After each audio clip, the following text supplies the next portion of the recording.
Hello survivors and welcome to another Walking Dead Road to Survival video. In this video we're going to be looking at Romanov, who has been leaked as a future 6-star character, and potentially by the looks of things he will be a Legacy Ascendable, as there is a 5-star version of him as well in the Legacy Ascendables, and there was no 5-star leak. That's generally how it works for the Legacy Ascendables. He looks very similar as well to his 5-star version. It's not 100% certain, but it's generally fairly safe assumption in terms of the characters that have been leaked in the past. He is an offensive character as well, which is fantastic. Obviously, we don't get that many offensive characters. He is also alert, so if you did get Michelle, he's going to work in an actual team. There's going to be some synergy there, so already he's looking good compared to, say, someone like Sawyer.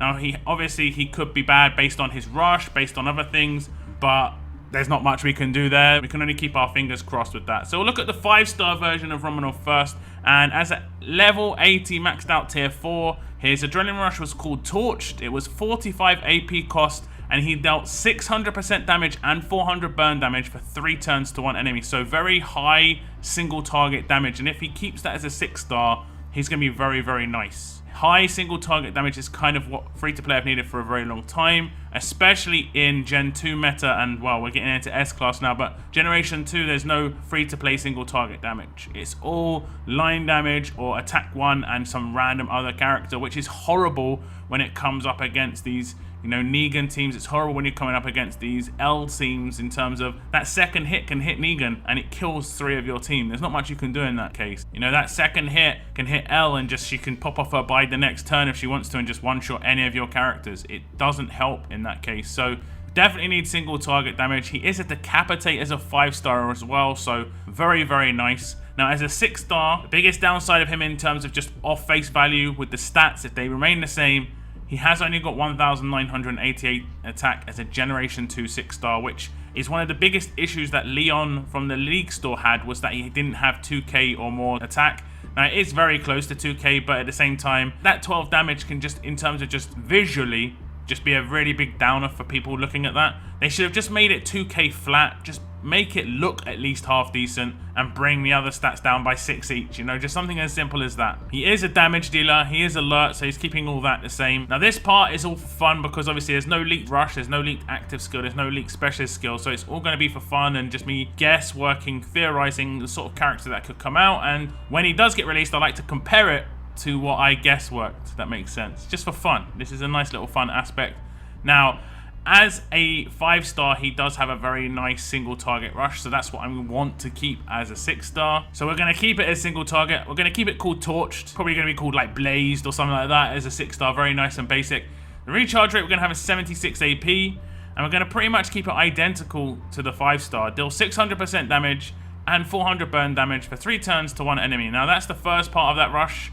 The second part is very similar to Brian, except instead of crit, he gets attack. And the attack bonus here is going to offset the fact that he's got really low base attack. So his first rush won't be as powerful, but then his second rush will be a bit more powerful.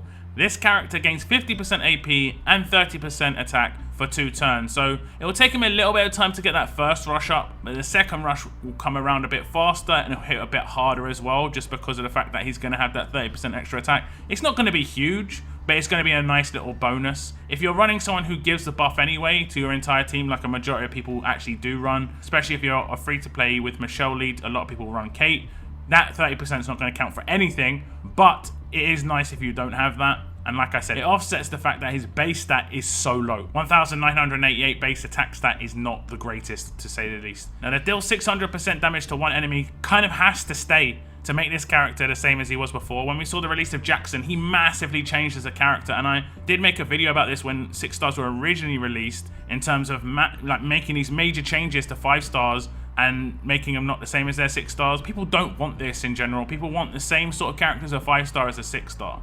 The odd time here and there, it'll be okay to replace average leader skills with specialist skills. But generally speaking, I would say keep a character as in line with their 5-star as possible. And that has been the majority of characters that have come out. They've been roughly in line with their 5-star, and then just had something added on to the end. And that's what's happening with this character. He gains 50% AP just so he gets his second rush a bit faster. So once you get going with him, he starts to get rolling pretty quick. Like, that second rush comes off a bit faster, and the amount of damage, like I said already, will be a bit higher. Now, when we come to his active skill, it's really impossible to guess what an active skill is going to be, but I think that Romanov and the type of character he is, I think he's kind of selfish as a character. That's the sort of feeling I get for him. So it's going to be all buffs to himself. So he's going to gain 50% bonus HP and 50% AP, and this is going to have an initial cooldown of 2 and a cooldown of 4.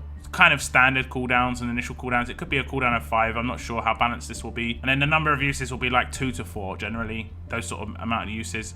You're probably not going to get more than 1 out of it in terms of in a raid. You're probably lost by that point, or 1. That's just generally how raids go. But outside of the raid system, it could be useful in other parts of the game. Like SR, if you want to get a rush off desperately, you can do the active skill. Now, the idea behind this is he's at slow start, but once he gets going, he can actually get his rush up pretty consistently. In terms of the first attack he will do, he'll gain his AP, 40 AP behind an AP leader with huge AP and huge AP weapon. And then the second turn, he could do his active and then be commanded, or he'll just do another attack or just do his active. Then he'll have his rush for the third turn, just like a normal character would. And then the third turn, he could do his rush and he'll gain back, hit 50% of his AP. So then he could attack and be commanded again, or attack and then the next turn he would rush, or he could do his active skill at that point. You could save it because he's mainly going to be an offensive character. He's mainly going to be on attack teams. You're going to have full control of when you can use all these things.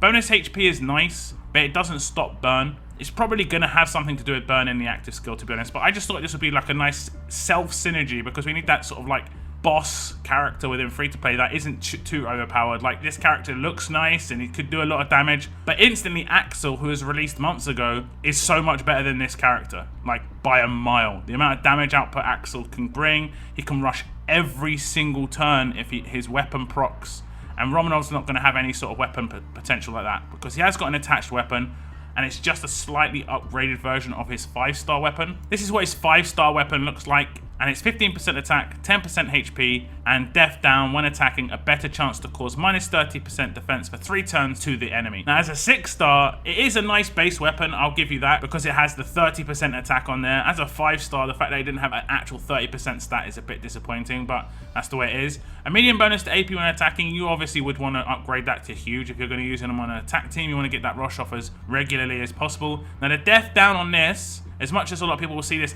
this is terrible, it's actually not that bad. Now, it's death down when attacking, a better chance to cause minus 35% defense for 2 turns. So instead of it being minus 30 defense for 3 turns, it's minus 35% for 2 over the 5-star. Just a little bit of an improvement in terms of the debuff, but it just doesn't last as long. I think this is actually pretty good because potentially you could debuff the character you're going to rush the next turn. And a lot of these defense teams have mega defense at the moment, like such huge defense numbers. And then when you're coming up against a character like Negan, this character will obviously do the defense down and you'll be able to shred him with basic attacks. So this isn't actually that bad of a base weapon, to be honest. It could potentially have been better, of course. You could like put double attack on there in terms of damage output as an individual. But Death Down, I think, is kind of underrated, and I like that quite a lot, especially as there aren't that many characters that have it on their rush where it drops the defenses of the defending team. So that's my idea, and like compared to the 5-star, he just gets a bit of a boost in terms of obviously the extra on his rush. Now, nothing super spectacular, but I think he could be quite a fun character if made this in this sort of way. He would,